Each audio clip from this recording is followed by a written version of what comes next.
Greetings, my dear friends. Today I want to tell you about a book that turns everything we know about ourselves upside down. A book that claims we are not from here. We are not from Earth. The author is American ecologist Ellis Silver. The title is Humans Are Not from Earth. I stumbled upon this article by accident, scrolling through my feed, reading the news, and suddenly, a headline that makes your blood run cold. Humans are not from Earth, a scientific evaluation of the evidence. This is Dreamweaver Mystics, as always. And let me say right away, everything you are about to hear is only my thoughts and guesses. I do not claim to know the truth. I simply read, compare, and shudder. Silver is not an esotericist. He is not a mystic. He is a scientist, an ecologist. He studies how well living organisms adapt to their environment. And he asked himself a simple question: how well is the human body adapted to Earth? The answer was shocking. We are poorly adapted, very poorly. So poorly that it makes no evolutionary sense. Let us start with the most obvious. 80% of adults suffer from lower back pain. Our spines cannot handle Earth's gravity. Evolution, which lasted billions of years, should have created a perfect structure, but it did not.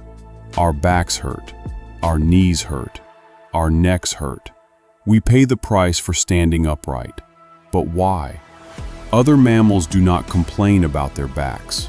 Giraffes, elephants, bears, their spines work perfectly. Ours does not.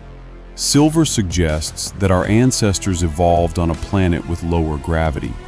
There, the spine did not experience such stress. And when we came to Earth, our bodies did not have time to adapt, or did not want to, or could not. We carry within us the memory of another gravity, of another world, and that memory causes us pain. Childbirth is a nightmare. Human babies are born with enormous heads. The birth canal is too narrow. Childbirth is painful and dangerous. Maternal mortality rates were high throughout history. Even today, with modern medicine, it is a risk. Other mammals give birth easily. They do not have these problems. Why? Because our skull is too large and our pelvis is too narrow. A mismatch.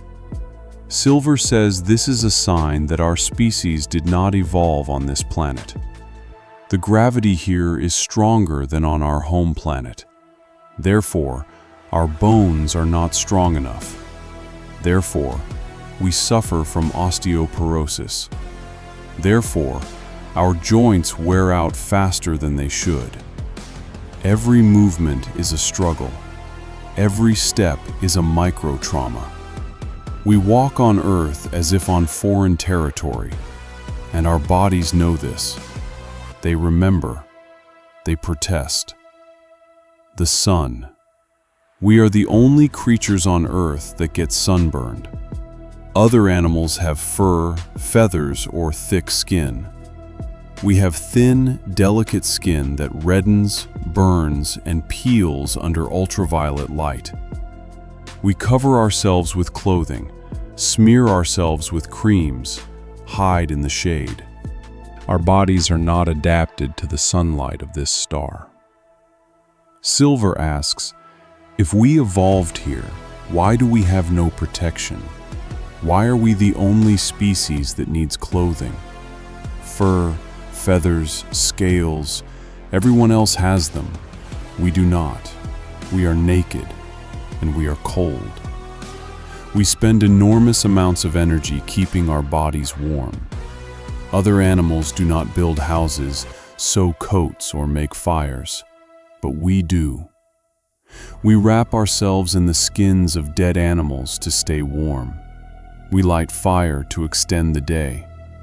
We fight temperatures that are natural for other creatures. Our skin is not protection. It is a wound, open, vulnerable, eternally cold. Chronic diseases, cancer, diabetes, heart disease, autoimmune disorders, they plague humanity. Other animals get sick, but not on this scale.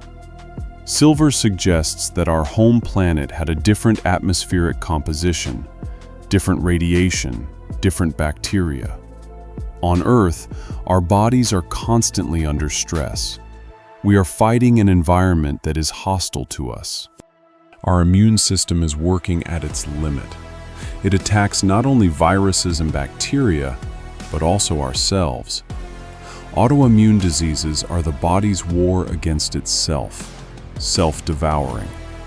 Perhaps this is not an evolutionary mistake. Perhaps it is a signal that we should not be here. Our circadian rhythm is 25 hours. Studies show that when isolated from external cues, humans revert to a 25-hour cycle. Not 24, not 23, 25. An Earth day lasts 24 hours. Our internal rhythm does not match the planet. We live in a constant state of sleep deprivation. We fight against time. We drink coffee to wake up. We take sleeping pills to fall asleep. We try to force ourselves into an alien rhythm, and we lose. Silver sees this as further evidence of our extraterrestrial origin. We are synchronized with another planet, where the day lasts 25 hours, where our bodies would feel at home. Silver is not alone. In the 1960s, American psychiatrist John Mack advanced this idea. He studied people who remembered their past lives. Some of them described other planets. Others said Earth is a prison or a school. But Mack was a psychiatrist. He treated people, and his patients insisted they were not from here. They could not explain how they knew this. They simply knew. Like birds know the way south. Like salmon know the path to their spawning grounds. This knowledge was in their blood, in their bones, in their cells. Silver compiled dozens of mismatches, our craving for salt.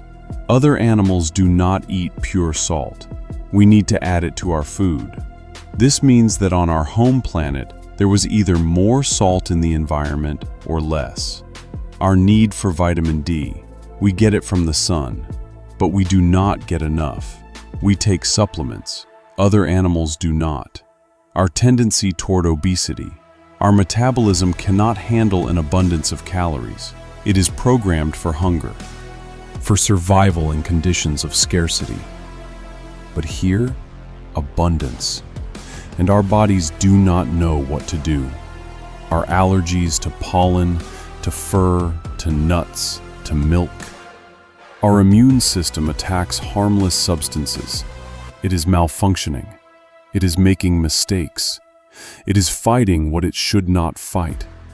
It is like a guard who, in the darkness, mistakes friends for enemies. Silver concludes, the human body is incompatible with Earth. We did not evolve here. We were brought here, or we came here, or we were created here and abandoned. And now we try to survive on a planet that rejects us. Every morning we wake up with back pain. Every day we cover ourselves with sunscreen. Every night we cannot fall asleep at the right time. We are not home. We have never been home. I read this book, and I could not sleep that night. I tossed and turned. I thought, what if it is true? What if we are not from here? What if our true homes are far away, billions of miles away, beyond other stars, in other dimensions? And then I began to ask myself questions. Where could we have come from? What planet could have been our cradle? Mars, the first that comes to mind. Mars is smaller than Earth. Gravity on Mars is only 38% of Earth's. This perfectly explains our weak bones, our back pain, our clumsiness in strong gravity. On Mars, we would be lighter. Our joints would not wear out so fast. Our spines would not hurt. Childbirth would be easier. But Mars is cold. Its atmosphere is carbon dioxide. Radiation there is deadly to us. We cannot live on Mars now. But perhaps once it was different. Perhaps billions of years ago, Mars had a dense atmosphere, liquid water, a magnetic field, conditions suitable for life. And then something happened. A catastrophe, an asteroid impact, loss of the magnetic field. The atmosphere evaporated. The oceans boiled away. The civilization that lived there perished. A few escaped. They came to Earth, the only habitable planet within reach. They thought they had found a new home. They were wrong. In 1984, a meteorite was found in Antarctica, ALH 84001, Martian. Inside it were structures resembling fossilized bacteria. At that time, people began talking about Martian life. Later, the debate quieted down, but a residue remained. What if Martian life was not only bacterial? What if it was intelligent? And what if it was us? There is a theory that humans are descended from Martian colonists. They arrived on Earth hundreds of thousands of years ago. They interbred with local hominids. They passed on their genes to us. A more developed brain, upright walking, speech. The local species, Neanderthals, Denisovans, were closer to Earth's biosphere. We displaced them, or interbred with them. Our genes contain fragments of Neanderthal DNA, evidence of interbreeding. But where did our unique genes come from? Not from apes, not from primates, from somewhere else, from space, from a dying planet. But Mars is not the only candidate. The Sumerians wrote about the planet Nibiru. Zecharia Sitchin developed this theory. Nibiru is a planet with an elongated orbit that approaches Earth every 3,600 years. The Anunnaki came from it. They created humans, or modified them. Then we did not come. We were created. And we do not remember this, or do not want to remember. The gravity on Nibiru is unknown. But if it is lower than Earth's, then our weak bones again find an explanation. And if it is higher, then our back problems would have to be explained by something else. The creators did not care about our comfort. They created us for work, for mining gold, for service. Our bodies are tools, and tools should not complain. Sirius. The Dogon, an African tribe, knew about Sirius B, a white dwarf invisible without a telescope. They knew about its orbit, about its density. How? Perhaps their ancestors came from there? The Dogon believed that their gods, the Nomo, came from Sirius. They taught them agriculture, astronomy, crafts. And then they left. But the people remained. There, on Sirius, perhaps our true homeland, with gravity to which we are adapted, with air that we breathe without pain, with a sun that does not burn. But we cannot return.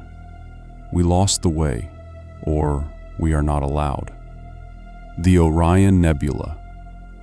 The Egyptian pyramids are aligned with Orion's belt. Texts say the gods came from Orion. Perhaps we did too? But this is no longer science. This is mythology. And myths, as we know, often preserve the memory of real events. For thousands of years, people passed down from mouth to mouth the story of their origin. They did not know the words gravity, adaptation, evolution. They knew the words gods, stars, heavens, And they said, "We came from the stars." We did not believe them. We thought it was fairy tales, but perhaps it was the truth. There is another, darker hypothesis. Our civilization is a colony. We are descendants of colonists who arrived on Earth from another star system. They were technologically advanced. They could travel between stars, but something went wrong. The colony lost contact with the motherland. Technology degraded. Knowledge was forgotten. We regressed to the Stone Age. Then we started over. And now we are building rockets to return. But we do not know where to fly. We forgot the coordinates. We forgot where we came from. We even forgot that we are not from here. Our memory was erased, deliberately, by someone or something. And finally, the most terrifying hypothesis: Earth is a prison. We were exiled here for crimes committed in another world. Our bodies are the cells, our lives are the sentences, and physical death is release. But then where do we go after the end of our physical existence? Back home? To another prison? Or simply into nothingness? In this version, our physical flaws are not accidental. They are part of the punishment.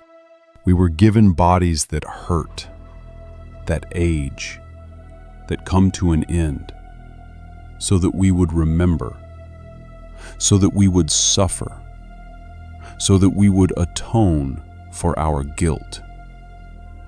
Every back pain is a reminder. Every sunburn is a sign. Every sleepless night is a punishment. I look at my hands. 5 fingers, skin, bones. They seem foreign to me, not mine. As if I put on a suit that does not fit, and I cannot take it off. Perhaps this is not my body. Perhaps it does not belong to me. Perhaps I am a temporary tenant in this shell, and my true self is somewhere out there, in space, watching this blue dot, and waiting for a return. Silver does not provide answers. He only asks questions. But these questions are such that you cannot sleep after them. You lie in the dark, stare at the ceiling, listen to your heartbeat, and you think, whose heart is this? Mine? Or the one who slept in this cell before me? Or the one who will sleep after? We do not know. Perhaps we are not meant to know. And that is all for today. This was Dreamweaver Mystics. Do not forget to subscribe to the channel. I read the comments. And write, do you believe that humans are not from Earth? Do you feel your body is foreign? Are you afraid that your true home is not here? I read everything. And remember, when your back hurts, when you get sunburned, when you cannot fall asleep at midnight, this is not just physiology. It is the voice of your body. It is trying to tell you something. Perhaps it is saying, you are not here. You are not home. Return. But where to return? We do not know. Perhaps we will never know. Until next time.